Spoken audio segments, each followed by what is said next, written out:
Nakarating na pala sa Malacanang, Office of the President, itong sinasabing posible na kayang malakas ang loob ni Harry Roque nandyan sa Vienna, Austria ay dahil baka daw protektado ng Philippine Ambassador na nandudun sa katauhan po ni Luli Arroyo, anak ni dating Pangulong Gloria Macapagal Arroyo. At dahil dyan, nagpahiwatig na po ang Malacanang na dapat maging maingat ang Philippine Ambassador dahil pag napatunayan na kanyang kinukupkop ang wanted o pugante pinaghahanap ng batas ng Pilipinas dahil sa mga kaso si Harry Roque, ay baka madamay at managot. Kung yung magugunita, sinabi na po ni Secretary Lazaro ng Department of Foreign Affairs, lahat ngayon ng mga diplomat ay minomonitor kung ano ang performance, ano ang nagagawa, hindi lang sa paggamit ng pera ng bayan, kung hindi yung kanilang mga obligasyon bilang kinatawan ng pamahalaan ng Pilipinas sa labas ng bansa, tagapagpatupad ng foreign policy at tagapagpatupad ng mga batas ng Pilipinas sa mga Pilipinong nasa ibayong dagat. Ngayon po kasi, hindi na may tatago na alam natin ang lahat noong araw pa na ang kampo ng mga Arroyo at si Harry Roque ay Maka-Duterte. Ngayon, itong Ambassador Arroyo na anak ni GMA ang siya ngayong kasalukuyang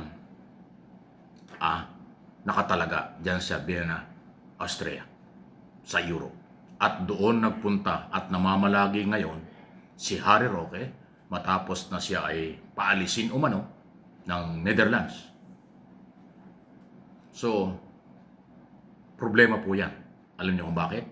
Si Roque ay may pananagutan sa Philippine law at Philippine government dahil siya ay wanted, pinaghahanap, merong standing warrant of arrest sa kasong qualified human trafficking dahil sa Pogo operation. Dahil si Roque di umano malaki ang kinalaman at mukhang nagpayaman sa Pogo operation sa Pampanga sa pakikipag-ugnayan bilang kaibigan, abogado at kasapakat umano ni Krasan Daong sa South Lucky 99. Ang warrant of arrest ay inilabas ng Angeles City, Pampanga.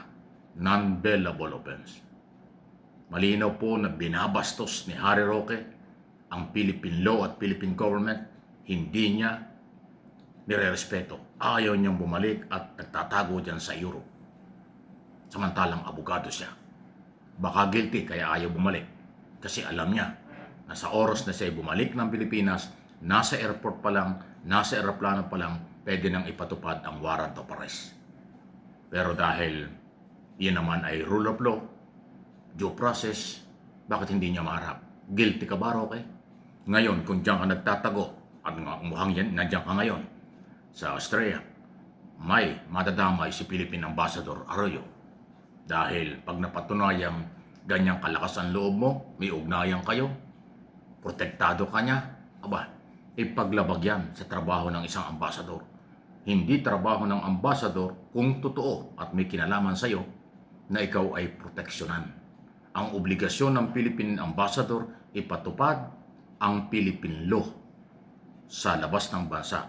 Kapag mayroong warrant of arrest, may mga wanted, mayroong pananagutan ng Pilipinong nasa abroad, dapat niyang kinukumbinsi na bumalik sa Pilipinas. Ginagawa ba ito ni Ambassador Arroyo? Baka hindi.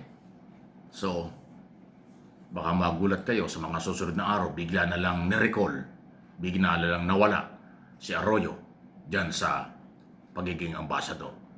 Anything can happen. Kasi po, ang lumalabas ngayon parang pinagmamalaki pa ni Harry Roque na safe siya dahil nasa Austria. At ngayon nga na-discover, katulad ng unang video natin, si Arroyo ang posibleng nagbibigay ng proteksyon dahil siya ay ambassador higit sa lahat. Hindi maramdaman kay Ambassador Arroyo na ipatupad ang batas ng Pilipinas laban kay Harry Roque, kumbinsihin bumalik ng bansa at harapin ang kanyang pananagutan sa isyu ng illegal pogo operation, gambling at warrant of arrest iniisyu ng Korte ng Pilipinas. Abay, kaabang-abang ito. Madadami talaga. Samantala, ito na po ang focus ngayon ni Secretary Vince Dizon ng Department of Public Works and Highway. Rehabilitation daw po sa lahat ng Maharlika Highway.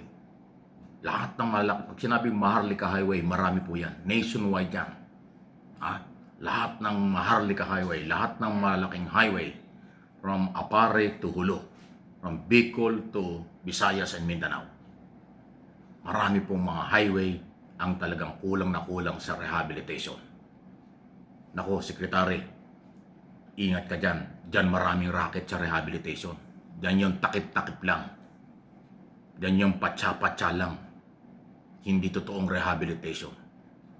Dadaanan lang ng asfalto, tapos na. After 1 month, sira na naman. Dyan maraming racket sa rehabilitation.